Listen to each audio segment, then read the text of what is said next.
How to turn on ultra wide mode on Snapchat. Hello everyone, this is Sabrina here to help you today. So without any further ado, let's get right into the video.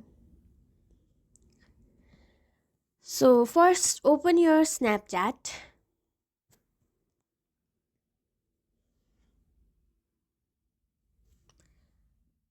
So there is no such feature as using an ultra wide angle in Snapchat, but what you can do instead is use a filter which will give you the same effect as using a ultra wide camera.